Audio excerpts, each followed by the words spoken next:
Miss Judy on the radio, building dreams and achieving more, telling it just like it is. Most of all, keeping it real. Are you ready for real talk? Changing lives and communities. Real talk. Saving all our families. Real talk. Bringing hope for you and me. Real talk. Real talk with Judy. Real talk with Judy on the radio. Real talk with Judy. Real talk with Judy on the radio.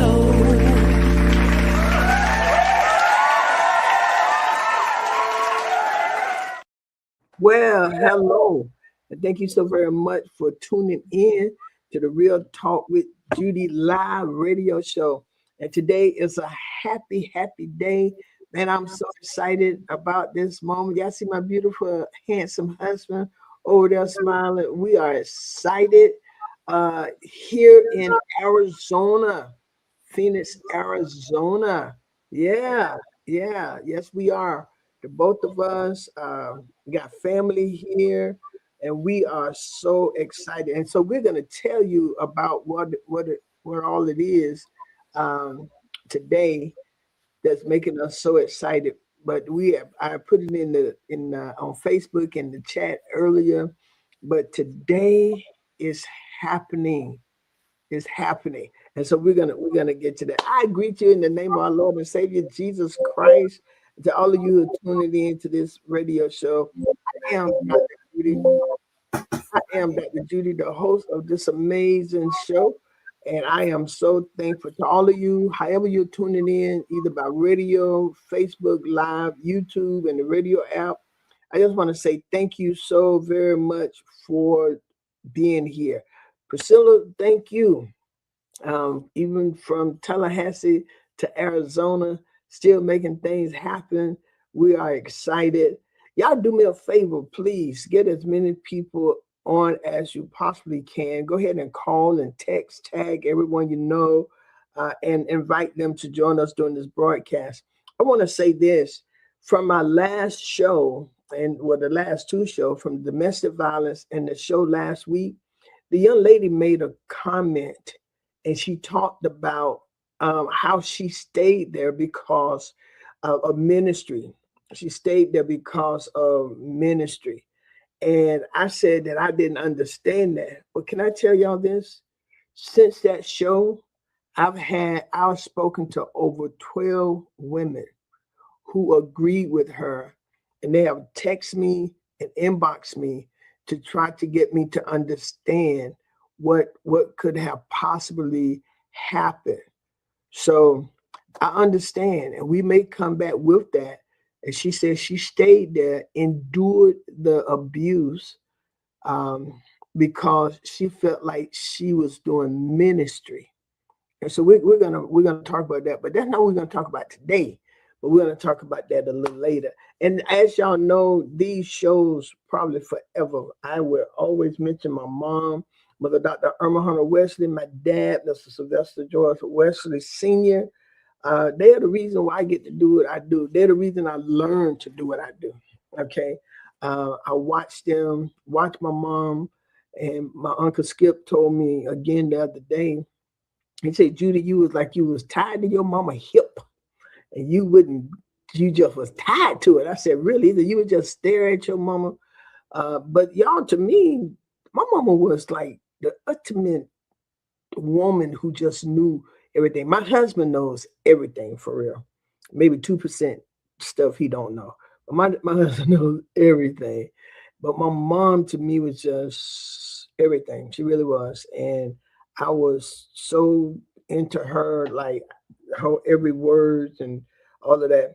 So that's who I was. So her children, her grandchildren, we are their legacy. When we are forced to be reckoned with too, all right? And my husband is right here with me today. I am so excited to have him on here with me today. And we're both celebrating the exact same thing. It ain't our birthday, it ain't our anniversary, but it is our march and graduation across the Grand Canyon University stage. And that's what we're going to, yeah. Yeah, thank y'all for all the clap. We greatly appreciate it, man. We are excited, and he is just so amazing. And I am so happy that we took this journey together. And Priscilla, we thank you for everything you do for the both of us individually, together, and for life changes for sure. Life changes, dream builders, show up for you. Uh, everything. We thank you so very much for all that you do.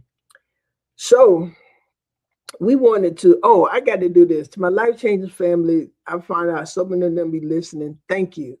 And I found out that Bethel Baptist Missionary Church, so many of them listen. I mean, they listen all the time, everywhere. And so I want to thank you all for being great supporters. Today, my husband and I, y'all saw it on the radio, on Facebook. You've seen it on the radio, and you've seen it somewhere everywhere. So thank y'all for taking a seat with us today because we're going to talk about don't let the clock bully you. Bet on yourself one more time. Don't let the clock bully you. Bet on yourself one more time. And I asked my husband to join me because we are both receiving masters from Grand Canyon University.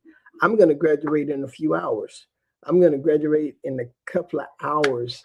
I think my graduation is at 4 p.m. Arizona time, and Arizona time is 3 hours behind us. So I graduated at 4 p.m. in Arizona. It'll be 7 p.m. your time. It'll be 7 p.m. your time. I want to go ahead and give Life Changers a shout out because I think they're supposed to have a watch party to watch me walk across that stage. And the hat that my goddaughter designed the cap. She designed my graduation cap, and it's gonna be beautiful. I would put it on for you, but it's over there, and so I can't put it on for you right now because it's over there. Pastor Mandrell, we have done something remarkably, and y'all, we've been married. It'll be 45 years in October. And some people say when they know if they see me, they're gonna see him, and vice versa. Pastor, we did this together. Wow, I'm so honored and so blessed for this. And thank you for bringing me on. I'm glad to be able to co-host with you today. It is an honor and a pleasure, especially when you're looking at what we are going to be talking about today. And it's good that we can encourage others. And, you know, we've been encouraged just by seeing over the news just a whole lot of a plethora of people that have gotten their PhD and gotten a lot of other degrees at a senior age, and I mean much older than what we are. But I think that we have to realize that whenever you stop learning, you stop growing. And it's important that everybody realize that we have to keep on growing.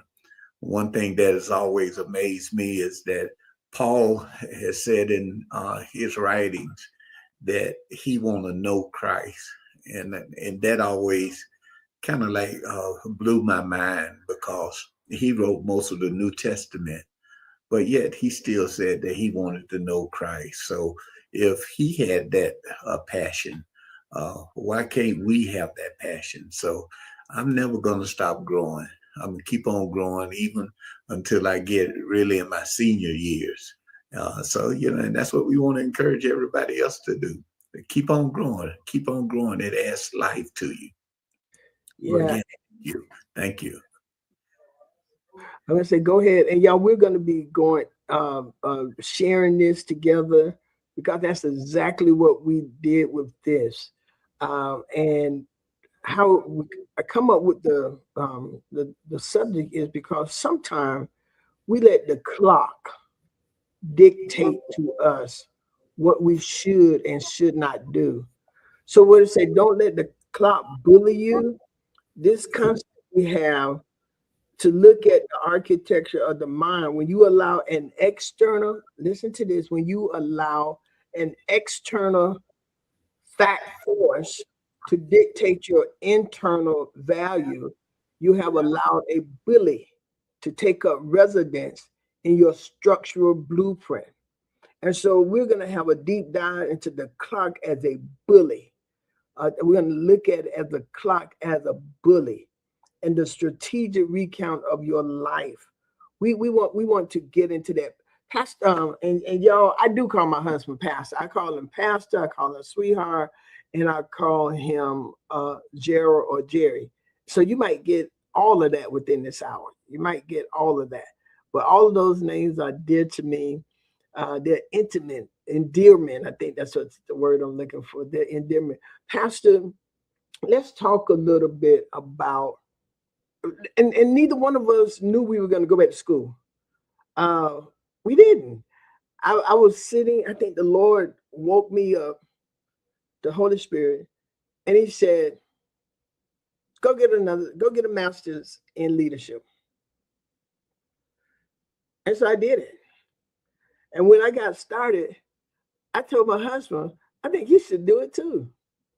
And guess what? He did. That's how we got started. Because as he just said, we don't want to stop learning. We want to know. We have experienced so much. So we went to get some more learning on this next level. You want to add right there, sweetheart? Yes, I was just thinking about my journey, even yet in school, and most of my instructors were amazed at by the wisdom that I had from my years of ministry. And I think probably a lot of people probably was wondering, well, why are you here? And, why not? To learn something that I hadn't learned on my own, to see the value that others have been invested with. And so therefore, I don't want to be left out in the dark at all.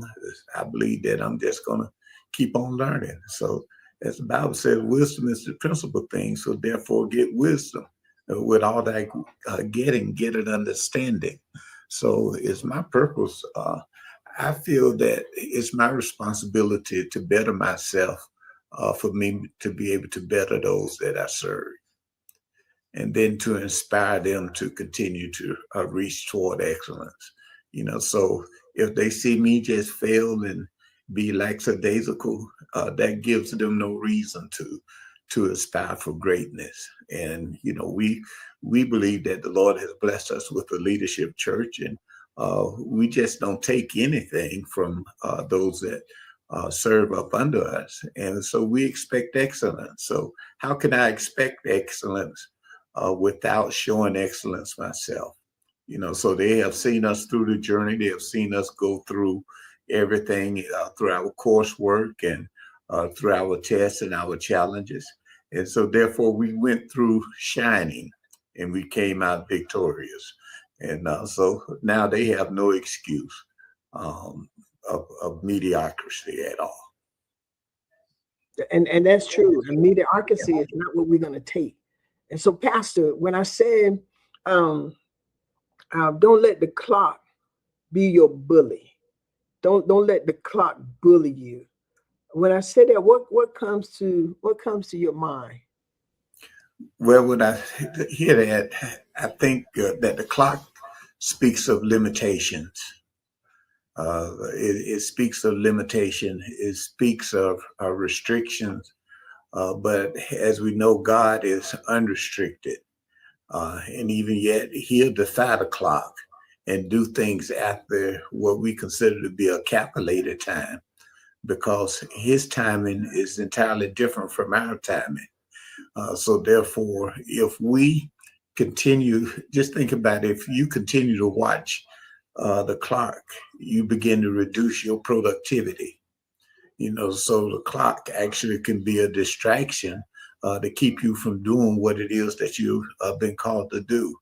And you can see that even yet in the value of people work.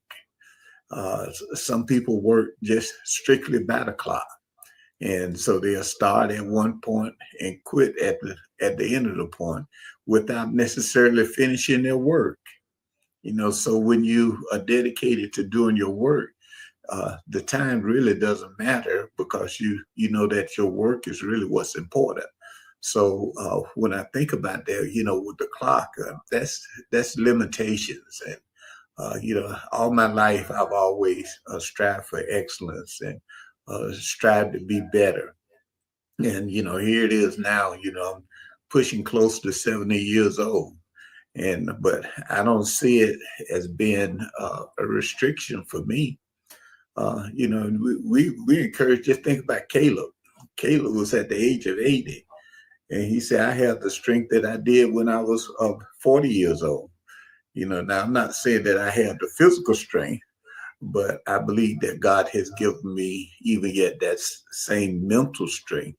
So the wisdom does not, uh, wisdom is not valued based upon volume. It's just based upon truth and excellence.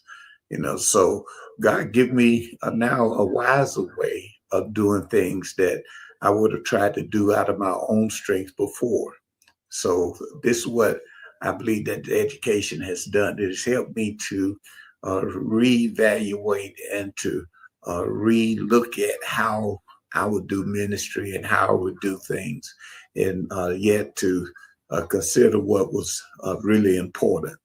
And so that's where I stand with it. Yeah. And if you would have allowed the clock to bully you, I have here, bully is any force, internal or external, that uses fear, shame, or intimidation to force you out of your jurisdiction or authority. So a bully doesn't just want to hurt you, it wants to control your movement. A bully tries to convince, and y'all just hang with us. Y'all just hang with us, because that's what the clock does, as Pastor was just saying. That's what the clock does. It tries to control your movement. It tries to convince you that you don't have the equity. That's what he was just talking about, that stamina, that the equity to be in the room. So the clock becomes, when it moves from being a tool keeping you organized to being a taskmaster, keeping you oppressed. So that's what the clock does. The clock tell you, he just mentioned that he's almost 70. He'll be 69. The Lord allow him to live in November. He'll be 69. I'm 67. And here we are. We went back to school. Ain't been in school in a long time. We got a lot of experience. We hadn't been back to school in a long time. Okay. But we went back, late night hours, late nights and everything. But the clock will want to tell us we're too old. You're too old to stay up all night. Oh, you're too old to stay up all night. Okay. What you want to do that for? Or you don't have time. So the clock will want to, as pastors say, let you start at one time and then end at another. It become oppressing because you look. And I want to say to some of you all who's listening to us today, as we sit here in Arizona, as we sit here and preparing ourselves to walk across the state. Oh, this is another thing I want y'all to know. We already have our diplomas. Both of us they sent it to us in the mail. So we already have those. We are graduates of Grand Canyon University. Of course, our first graduation took place at the #1 HBCU in the world. That's our first one. All right. That's our first one. All right. And then we got our honorary doctorate from Clara University. I must shout her out. And she gave it to her because of our experience in working. The experience in working. She keep telling me she did not give me an honorary degree, that I got a doctorate, but she gave us that honorary degree, and it comes from the experience. That's why they give people honorary doctorate degree, because you have the experience to solidify and validate that you have gained that, not the theory, but the experience of that degree. So That's why we're here, because we want you to know. Don't let that clock bully you. Don't let that clock, those of you who are listening to us, don't you let that clock tell you you're too old. Don't you let that clock tell you you don't have time. Don't you let that clock do that. Bet on yourself one more time. Give yourself time. Because I see you trying to come on in. Come on in. Yeah, I thought about this, that when you look at the clock, when Adam first sinned, the clock really said that it was time for God to destroy this world. But grace stepped in and that extended the time. So, Jesus waited. Just think, he waited until we were born before he even came back again. So he has extended the time, and we're living off of grace, which is an extension of time, for him to come back. And so, therefore, we cannot uh, allow ourselves to be controlled just simply by a particular time, a particular period. So there's a due time, and that due time, he didn't tell us when that was, but he just told us to occupy while we were here. So occupy means that you don't sit back and simply be lazy, but you keep your hands, and you consider even yourself to be continually active. That's remind me of Mother Richardson. She's still going, still going. I think So Mother Richardson like 97. yeah. So that inspires us, that we ought to keep on going. We got somebody else that we're going to influence. And you really do. You have people out there waiting. And let me tell you, this is how you know if the clock is bullying you. When you feel a sense of panic rather than purpose, when you feel a sense of panic rather than purpose, that clock is kicking you. That clock is holding you hostage. If you look at the time and feel less than because you hadn't reached a certain milestone, the clock is bullying you. It uses the structural devaluation of your current season to make you ignore your future potential. Okay, you can't allow the clock to make you think this is it. As Pastor just said, you can't allow the clock to do that. You're not caught in that time. You have to know you're 50 and you haven't started that business. Give up. You're 22 and don't have a house. You're failing. No, you're not failing. You don't want a house right now, perhaps. Can't afford a house right now, perhaps.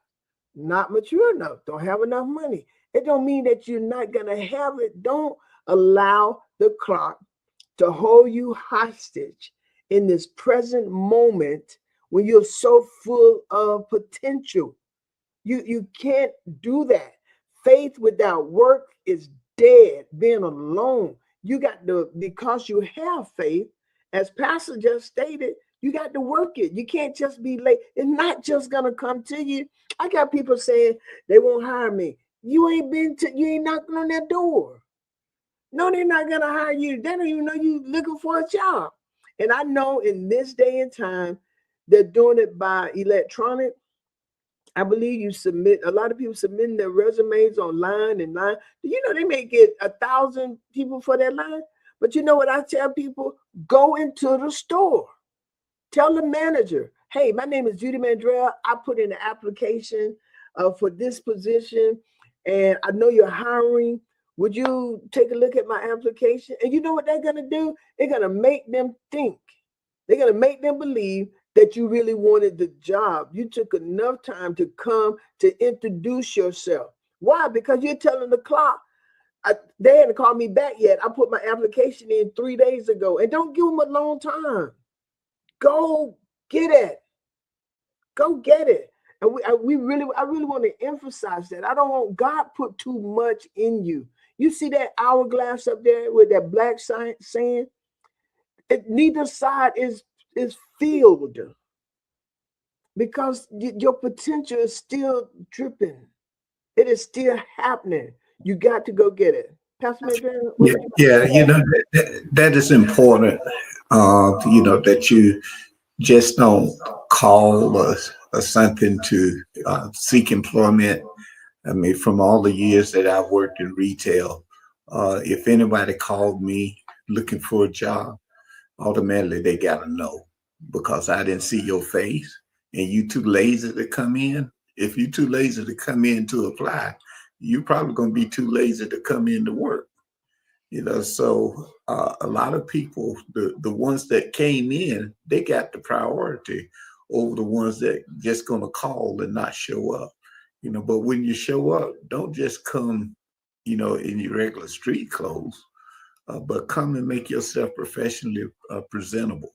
And because a lot of times people just don't realize that that is part of your interview process, so they're looking at all those things too. So you just don't show up any kind of way. Yeah, especially if you want the job, even if you're going to get a job at McDonald's, even if you're going to get a job at Wawa, don't just show up even if you're going to Crystal's.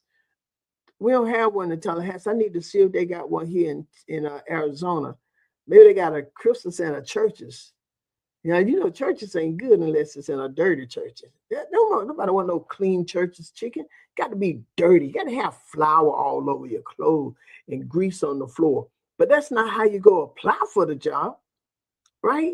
No, you hear Pastor saying, put your resume in online, fill out that application. Listen to me. Take a clean resume and a clean application. That means no makeup, no grease, not balled up and wrinkled, but take a clean application, ask for the manager. And they're going to tell you, oh, we'll look at the ones online. Well, I know that you have like maybe 100, 200 applying for that position, but I just brought this just to drop off so you can consider, so you can look at who I am. You're smiling, your teeth clean, your hair clean, what you're saying to that client, you will not beat me. I'm betting on myself. I am. Who you betting on? Me? I'm betting on myself. I'm going to do. Pastor and I, that when we first started, I started first. And Pastor could tell you, Danette McBride is going to get a copy of my diploma. And I'm going to write on hers underneath my name, Danette McBride. Because that girl helped me through that. There was what it was, Pastor, the PowerPoints and the different things. That girl stayed up with me to 3 or 4 o'clock in the morning. I didn't know how to do it. That girl helped me. And you know what all my instructors said? How beautiful my PowerPoints were.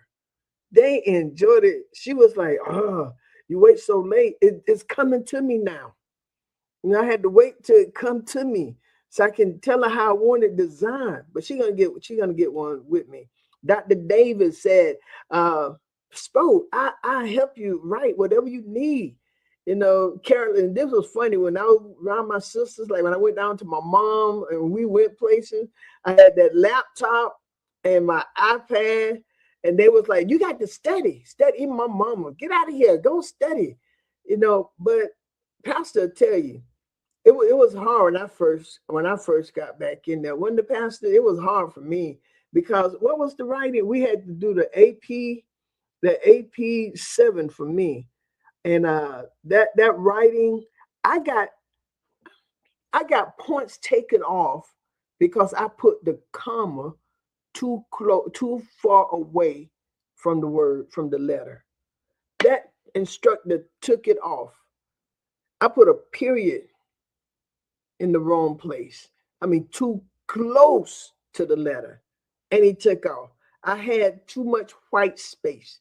They took off. I got a B+ out of that class. I was mad because I wanted a 4.0, right? But I take a 3.77, right? But it took a lot of hard work for me, especially getting started again.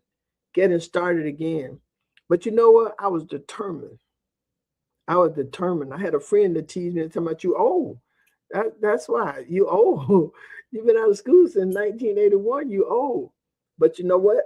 That didn't stop me. I was determined because I betted on myself that I can do this. I bet it on myself. Judy, you can do this. When it got hard, my husband, I had a cheerleading squad that was telling me that I can do this. And today I sit in Phoenix, Arizona, waiting to march across that stage. And on the top of my hat, it says, show up for you. Tanya, can you bring me my hat? And it says, show up for you. It says, show up for you. Talk about it, Pastor. Yes. Yeah.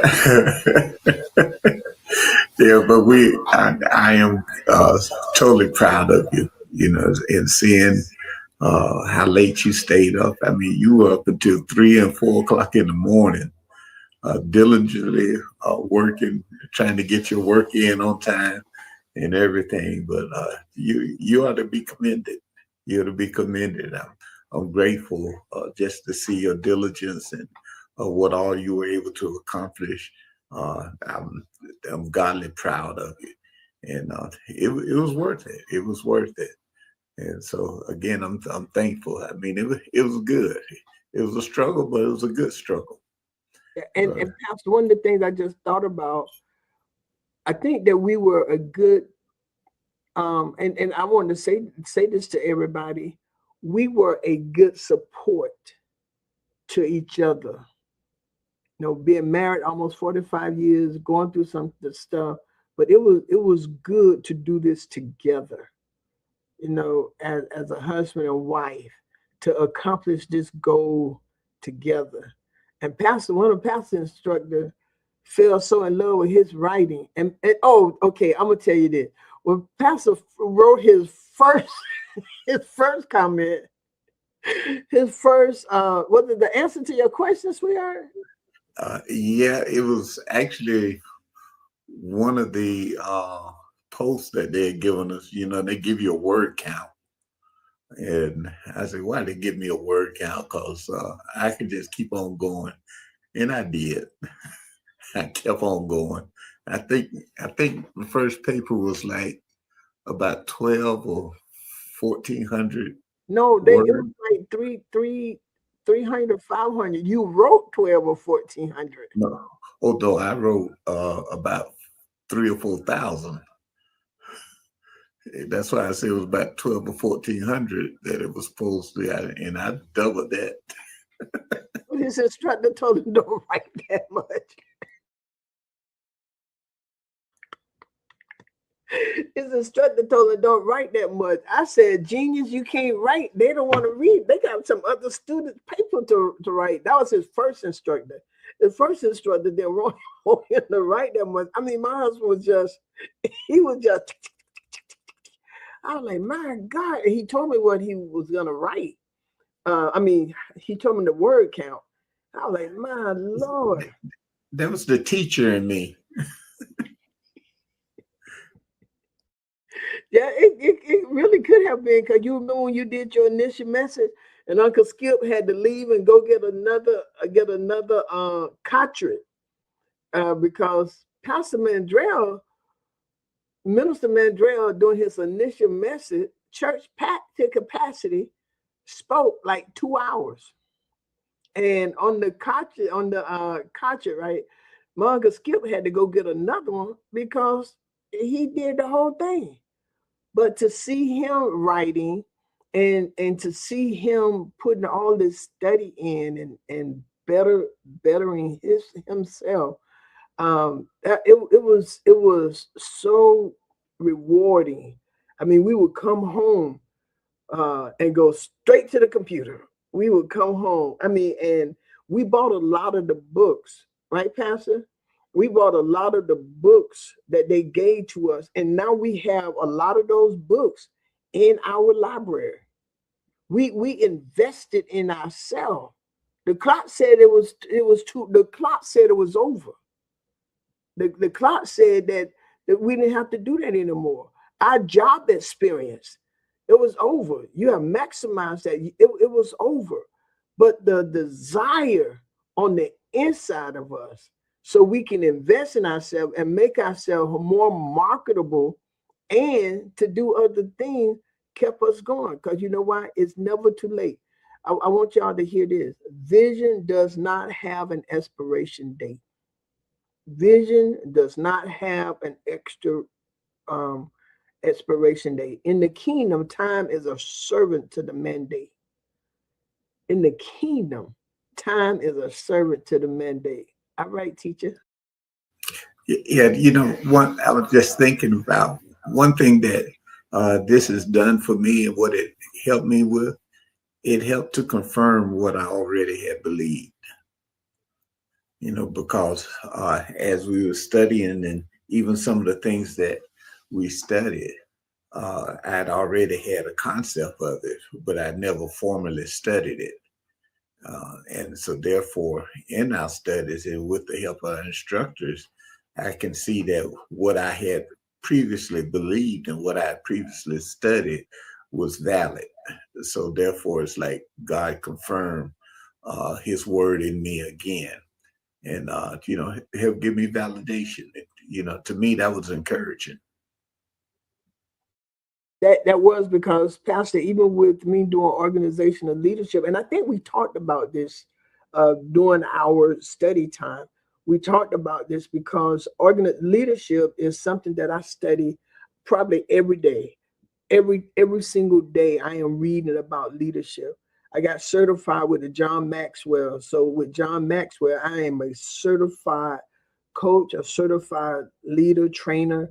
I'm certified in that.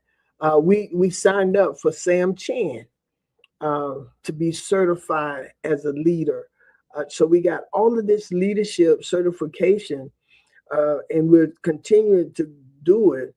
But it's like I knew it, I practiced it, and kind of find out two of my instructors was also John Maxwell coach and trainer. They certified trainers and coaches.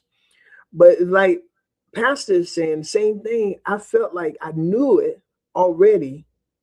I knew how to teach it, but it expanded me. It opened me up to a wider understanding of what I was teaching, what I was doing. It took it to a whole nother level. It gave me the concepts and the foundations and the different things. One of my favorite books that I'm using all the time now. It's gonna be upside down because but it's Everybody Matters. The name of the book is, can y'all see that? Everybody Matters. Everybody. And I would suggest y'all get this book because I'm making it a part now of my teaching. Everybody matters. The extraordinary power of caring for your people like family. And that's everybody. And those of you who read my posts and stuff, you know that I am a believer in that. You may be the president of the company, but the janitor is just as important or should be treated with just as much respect as the president of a company, as the head of an organization. So that's and I want you to be careful. And we say that it's not too late. And the reason why I say that is that our internal build we compare ourselves too much to other people. We compare ourselves to other folks. So our internal build to someone else's external finish. We see their 20th year and compare it to our day one. A pastor, and I've been pastor now for 32 years almost, I believe. And for someone to be in their 5th year, they can't compare it to our 20th year. To our 30th year. You have to take it where you are right there. So God is the Alpha and Omega. He is the architect of our beginning and the finisher of the end. And if he's still giving you blueprint ideas, he's still providing the capital, the time to build it. You got to know that it's not too late. You got to know that. And that's what the purpose of Pastor and I are showing you. We want you to look at us. We did it. We put our mind to it, and we did not let external factors stop us. And guess what? We didn't stop working. um and last year was one of the hardest years. We went through so much mentally and hard and stuff, but we did not allow any of that to stop us from doing what we had put our hand to. We did not do that. Yeah, when you said that God is the author and the finisher, that finisher does not mean cease to exist, or He's the perfecter of the end. The end don't mean that it's over. In other words, it just means that you have been perfected. You have been perfected. So now you are able to operate in a greater fashion. And that's how, when you understand that, now you can see why some people live longer than others, simply because they've reached that point of spiritual perfection. So, and I believe that God, He keeps some of us around because He's still perfecting us, and He see that we still have the potential to grow and to increase, and thereby influencing others. So therefore, once we reach that perfection and we have finished what He has given us to do, then that's when He take us home. But we don't cease to exist. We continue to do what He has even yet put within us to do. We're just doing it at a different level. Pastor, I want you to talk about Tuesday night, I believe it was, in Bible study, last Tuesday night in Bible study. You talked about, I think there's a scripture, I don't think, there's a scripture, I hope I quote it right. And it talks about he who put his hand to the plow and looks back is not worthy of something. But I want you to talk about that plow, because I what the plowing mean, because I want you all to understand how you make it. I want you to understand a deep. Pastor gave us this Tuesday night in Bible study, and this has really been sticking with me because we just need to understand how important focus is, and how important it is for us to put our our eyes on the mark, to press toward. We got to have a mark. Pastor, when you talk about that, he's going to talk about this plow for a minute. Y'all get this. This is worth writing. This is worth putting in the book. Go ahead, Pastor. Okay, well, first I'll begin to say what I said near the end is that 1% off from your focus will lead to 100% of failure. So if you're off by 1%, you're going to miss your target by 100%. And I had made the example because I know pretty much everybody else had not had the experience that I've had. I was born and raised in a small town, and I worked on a farm with my father, farming and things. So when he's talking about when you put your hands to the plow and look back, you're not fit for the kingdom, fit, worthy to be even yet a leader in the kingdom. So when you're plowing, you usually focus on one particular point on the other side of the field. So therefore, as you're plowing and you stay focused on that one point, you end up plowing a straight row. And when you turn around, coming back down again, you actually follow the rut that you've already plowed, and you just keep going backwards and forward like that. So if you take your eye off of that area that you are plowing toward, the ruts that you are plowing actually be crooked.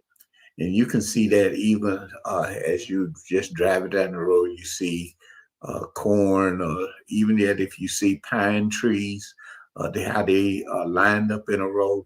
It's because they have focused on a particular point and went right straight, particularly toward that point. So therefore, if you are looking off, your road's going to end up intersecting with each other, and you'll end up not really having a good row crop. and then they start to encroach upon each other. And so it affects what you do and how you do it. So therefore, looking back, no man that is plowing ever looks behind him to see how the dirt is turning over and everything, because he's going to run even over a stump, or he's going to run into a tree or something else. So that's why you have to stay focused on what's before you. And as you do that, it increases your productivity, and it increases the worth of what you're doing. So I've done that many days, that plowing up and down that field, and it looked like it may be tedious, but going one way, you stay focused. Coming back the other way, you still stay focused. So it's not a boring thing, because you have to be focused and have to be dedicated. And the problem that we have, a lot of us have attention deficit. We don't want to keep our eyes on the prize. We want to look at everything else. And so just think about that. When you're looking at everyone else, even yet in ministry or doing everything else, you lose the focus off of what God has called you to do, because you're so busy trying to focus on what everybody else is doing. And Paul said in one of his letters, he said, if you compare yourself to another, he said, it's not wise. So we should not be comparing ourselves. So I tell anybody that my competition is not somebody else in ministry. My competition is Satan. So he's the only one that I'm going to outdo, and that I'm going to even yet compare anything I do towards, because he is my adversary. Nobody else is my adversary. I reach the people that God has called me to reach, and I influence those that he has called me to influence. And so therefore, we have to keep our eyes really on the prize, keep it right straight on the mark that God has given for us to go toward. Yeah, that's real good, Pastor. That's real good, because this is what I want to say to you. Even as Pastor was talking about staying focused and keeping things on, that you're not in competition with other people. God created each and every one of us with a purpose. He really did, and I believe this. So it was stated that there was a problem. Then God created all of us to handle certain things. I believe that there's certain things that we have to handle. Now he said, Mark, the perfect man, that's the mature man. And when I say man, I mean just humankind, men and women. When I say that, that's exactly what I mean. And so the thing is this: every morning you wake up, it's an opportunity to cast a vote for you. But you got to stay focused on what it is that you have to do. There's a mission God gives to us every single day, but we can't be afraid to do it. You cannot be afraid to bet on yourself. Why? Because you're betting on the God that's on the inside of you. That's who you're betting on. God put all. My husband like to say, we got all of God. What little piece, if you don't have him all, what little piece, what piece you got? He's not going to give us a little piece of himself, right? We get all of him. Then he created us in his image and after his likeness. And that's so we can create. Do you know that we are creative? We are creative being. And then he put stuff in your mind and in your heart. And so you're choosing your potential over your past. You're choosing your potential over your past. That's what bet on yourself one more time mean. You're putting your potential over your past. It means you are putting your spiritual equity behind your own vision. That's what you're doing. That's why you have to seek God and follow after him.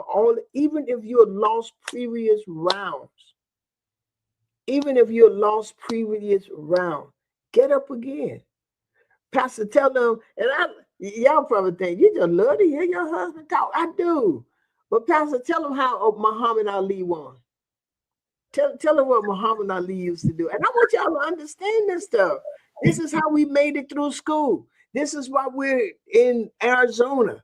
So we could walk across that stage because we made it through school. And guess what? I'm not wearing those big old heels them children wore like that. When Carolyn graduated, can y'all see me? When my sister Carolyn graduated, her heel, I'm not wearing that stuff. Camera, heels like that. I'm watching these young ladies walk like that. I'm 67. I'm not trying to walk in no heels come 4 o'clock this afternoon. I am not doing that.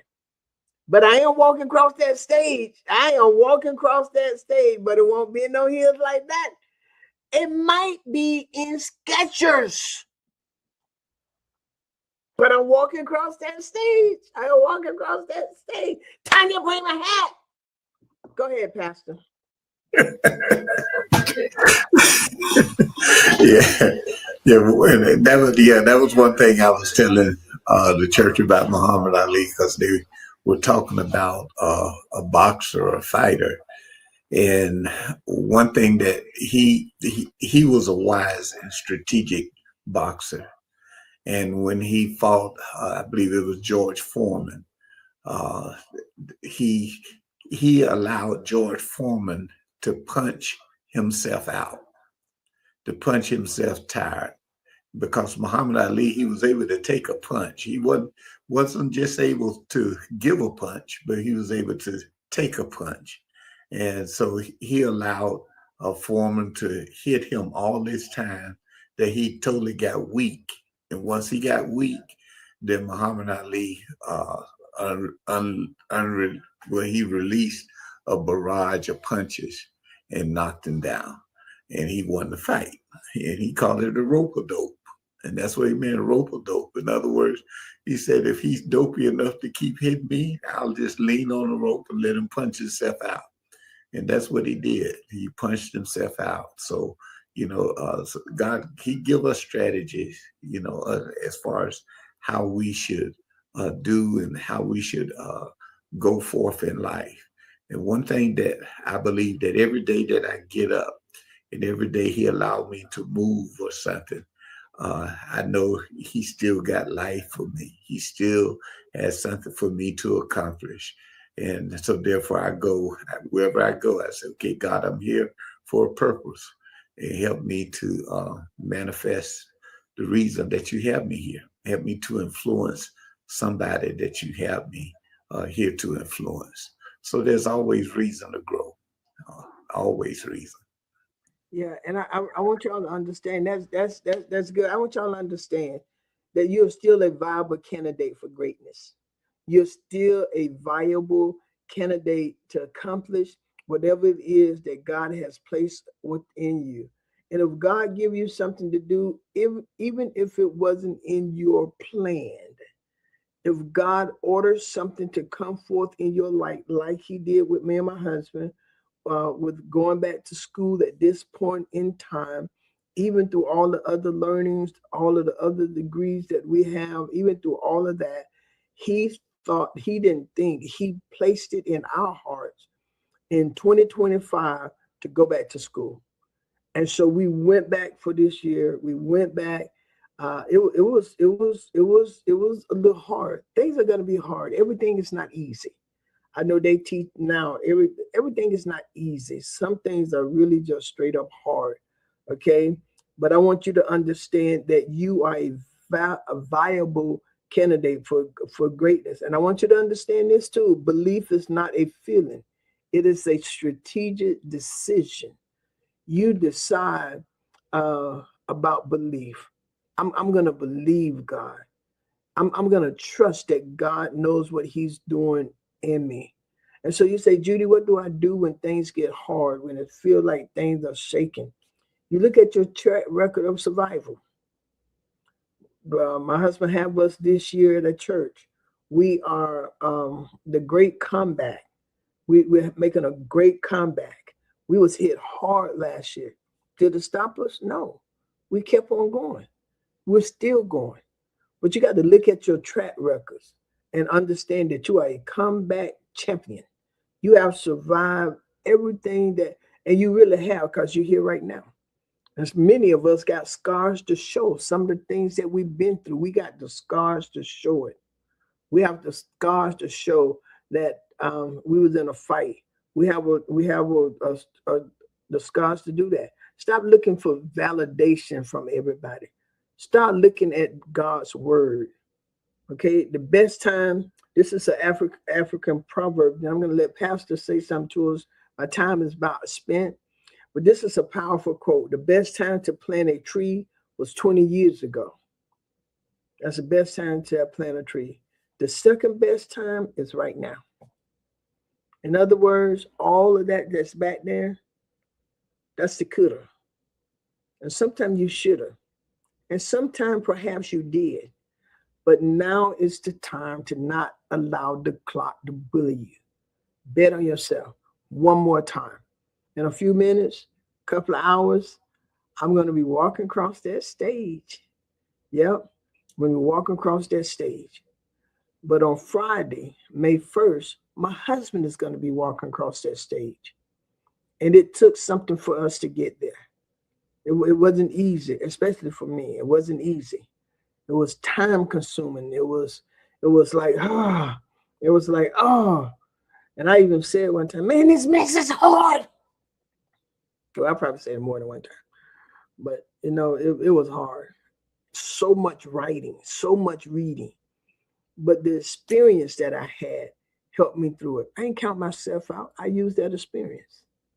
And because of that, my husband and I, this week, right here, will be graduating together with our masters, and we give God all the praise. Pastor, say something. And Paul says in the 3rd chapter of the book of Philippians, he says, I have not counted myself to have apprehended, but this one thing I do, forgetting those things which are behind me, I reach forward toward those things which are before. So I press toward the mark for the prize of the higher calling of God in Christ Jesus. In other words, my past now really don't dictate my future. My future is now determined by my striving and by my accomplishing what God has given for me to do. So Paul says, he said that he had not comprehended or apprehended everything. So such as it is for us, there's still more out there for us. And even though we have accomplished obtaining our master's degree, there's still a whole lot more for us to reach toward. As I still do biblical studies, there's still areas that I have not even yet touched.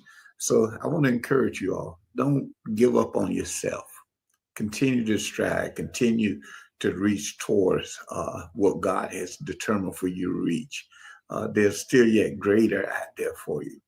And if you believe the scripture that says, great is he that is in you, and then he that is in the world, just realize he wants you to be great also.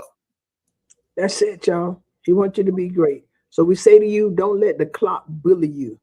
Bet on yourself one more time. And what we have done here today is share with you how we made it. We have shared with you that through prayer and fasting and hard work and everything, we kept going. Today, we have given you the structural tool to demolish the time prison that you may have been living in, or that you may be caught in. Get out of that prison. All right? Get out of that prison. Go make the dream come true. Go make things happen. All right? Go do it. Go do it. Go do it. It's not too late. It's not too late. I want you to go do it. I want to thank y'all for being on with us today. Pastor Mandrell, thank you. Thank you. Thank you so very much. Hey, listen, join us tonight in Bible study at 7:30 p.m. Well, they might do it at 7 o'clock. You get to watch the graduation. Join us Sunday morning. We will be back for service on Sunday morning at 11 a.m. Y'all pray for us that we have a good, safe travel. And we are having a good time. My sisters are here. Tanya and Robin, Danette is here. Carolyn will be here Thursday. And we're just going to celebrate. And all of y'all keep us in your prayers. We want you to go ahead and do it. My sister Tanya got her master. My nephew DJ got his master. We got people at our church. Antonio Witherspoon got 2, I believe. Stephen got his. Olivia got hers. Mother Seabrooks got hers. Y'all, we're moving this thing fast and good. Guess what? A seed doesn't grow because of the clock. It grows because of the season and the soil. That's real talk. Real talk with Judy. Real talk with Judy on the radio. Real talk with Judy. Real talk with Judy.